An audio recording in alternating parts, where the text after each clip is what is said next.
कहते हैं कभी कभी प्यार इशारों में मिलता है और कभी वही इशारे किसी की जिंदगी बदल देते हैं। आज की कहानी एक ऐसे युवक की है जिसे एक लड़की से प्यार हुआ, पर उस प्यार के पीछे छुपा था एक खतरनाक खेल। और अंत में एक ऐसा सवाल जिसका जवाब आपको सोचने पर मजबूर कर देगा। सोनपुरा गांव में धर्मपाल नाम का एक सरपंच रहता था, न्यायप्रिय और सभी का सम्मान करने वाला। उसका एक बेटा था, वीरेंद्र। वीरेंद्र दिल का बहुत नरम था। वीरेंद्र बेटा, अब तुम बड़े हो गए हो, जिम्मेदारी समझो।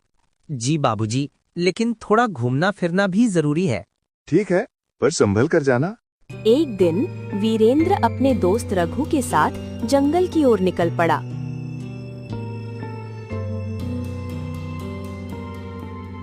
रघु, आज शिकार से ज्यादा मजा तो इस जंगल की खूबसूरती में है। सही कहा, कभी कभी सफर ही मंजिल बन जाता है। घूमते घूमते उन्हें एक सुंदर तालाब मिला। खिले हुए कमल, तैरते हुए हंस और चारों तरफ हरियाली।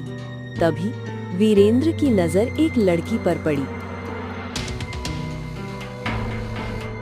रघु, वो लड़की कितनी सुंदर है। शांत रहो, ध्यान से देखो। दोनों की नजरें मिली और समय जैसे रुक गया। लड़की ने कुछ अजीब किया। उसने अपने बालों से फूल निकाला, कान से लगाया, दांत से काटा, पैर के नीचे दबाया और दिल से लगा लिया और फिर चली गई। यार रघु, मैं उसके बिना नहीं रह सकता, पर वो है कौन? लेकिन मुझे उसका ना तो नाम पता है, ना ठिकाना। उसने सब बता तो दिया, क्या मतलब?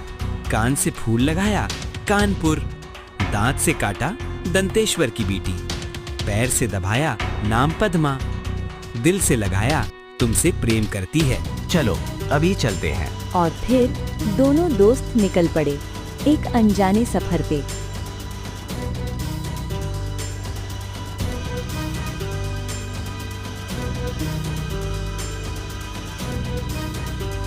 कई दिनों बाद उन्हें एक बूढ़ी माँ मिली जिसने उन्हें अपने बेटे जैसा अपनाया। कौन हो बेटा? माँ, हम व्यापारी हैं, रहने की जगह चाहिए। बेटा, इस घर को अपना ही समझो, जितना दिन चाहो उतना दिन रहो। माई, तुम क्या करती हो? तुम्हारे घर में कौन कौन है? तुम्हारी गुजर कैसे होती है? बेटा, मैं सरपंच के यहाँ काम करती हूँ। माँ जी, कल आप सरपंच के घर जाओगी। सरपंच के बेटी से कहना तालाब वाला युवक आया है।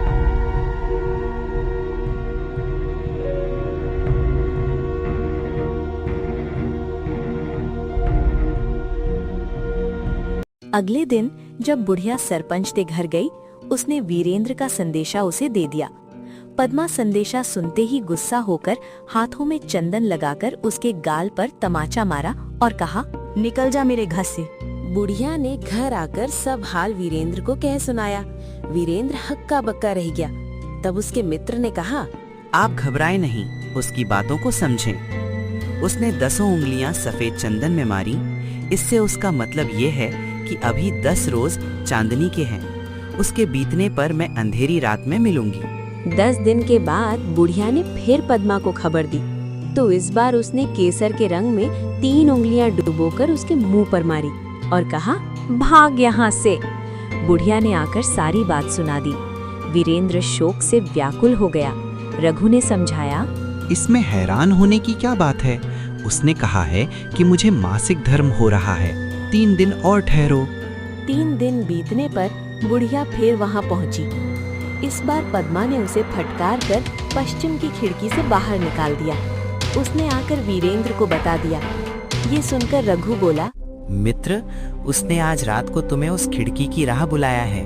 खुशी के मारे वीरेंद्र उछल पड़ा। रात होने के बाद वो पद्मा से मिलने चला गया और खिड़की में से होकर अंदर पहुंच गया। पद्मा वहां तैयार खड़ी थी। तुम आ गए? मैं तुम्हारे बिना रह ही नहीं सकता। अंदर के हाल देखकर वीरेंद्र की आंखें खुल गईं। एक से एक बढ़कर चीजें थीं। रात भर वीरेंद्र पद्मा के साथ रहा। जैसे ही दिन निकलने को आया कि पद्मा ने वीरेंद्र को छिपा दिया।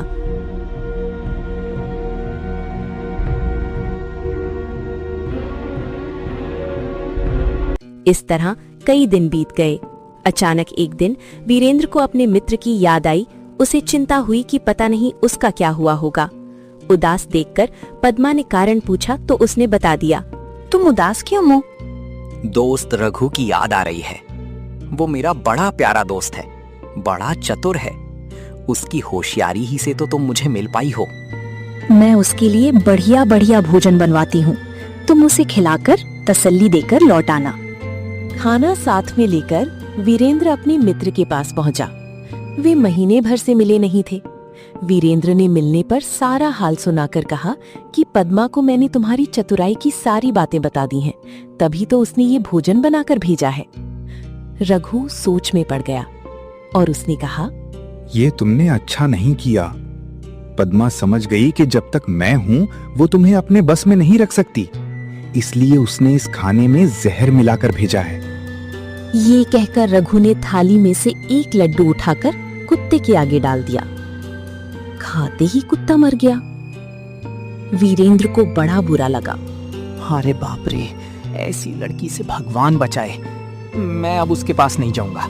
नहीं, अब ऐसा उपाय करना चाहिए जिससे हम उसे घर ले चलें। आज रात को तुम वहां जाओ। जब पद्मा सो जाए तो उसकी बाईं जांघ पर त्रिशूल का निशान बनाकर उसके गहने लेकर चले आना। वीरेंद्र ने ऐसा ही किया। उसके आने पर रघु उसे साथ ले योगी का भेष बना मरघट में जा बैठा और वीरेंद्र से कहा, ये क्या रघु, तुमने साधु का भेष क्यों बना रखा है? तुम ये गहने लेकर बाजार में बेच आओ। कोई पकड़े तो कह देना कि मेरे गुरु के पास चलो और उसे यहाँ ले आना। वीरेंद्र गहने लेकर शहर गया और एक सुनार को उन्हें दिखाया। सुनार देखते ही उन्हें पहचान लिया। ये गहने तो सरपंच के घर के हैं। सुनार वीरेंद्र को पुलिस के पास ले गया। पुलिस ने पूछा तो उसने कह दिया कि ये मेरे गुरु ने मुझे दिए हैं।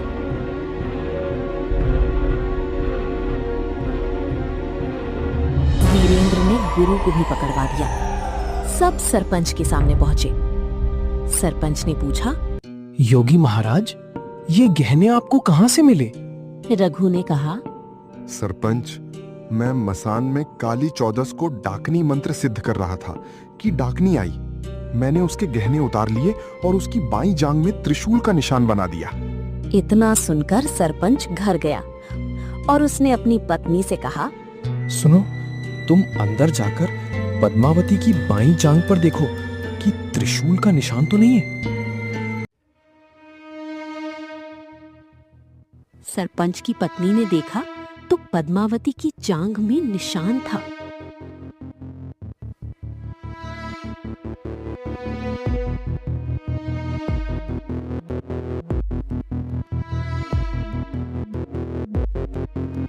सरपंच को बड़ा दुख हुआ। बाहर आकर वो योगी को एक ओर ले जाकर बोला, महाराज, धर्मशास्त्र में खोटी स्त्रियों के लिए क्या दंड है? योगी ने जवाब दिया, राजन, ब्राह्मण, गऊ, स्त्री, लड़का और अपने आश्रय में रहने वाले से कोई खोटा काम हो जाए तो उसे देश निकाला दे देना चाहिए। अरे सुनो, हमें पद्मा को गांव से बाहर करना होगा। लेकिन पद्मा हमारी बेटी है, हम उसे अपने से अलग कैसे कर सकते हैं? सरपंच ने पद्मा को जंगल में छुड़वा दिया। रघु और वीरेंद्र तो इसी ताक में बैठे थे। पद्मा को जंगल में डर लग रहा था। तभी रघु और वीरेंद्र पद्मा के पास गए और कहा, पद्मा, डरो मत, मैं हूं ना। मुझे माफ कर दो रघु। चिंता मत करो, सब ठीक हो जाएगा। पद्मा को अकेली पाकर साथ ले अपने नगर में लौट आए और आनंद से रहने लगे।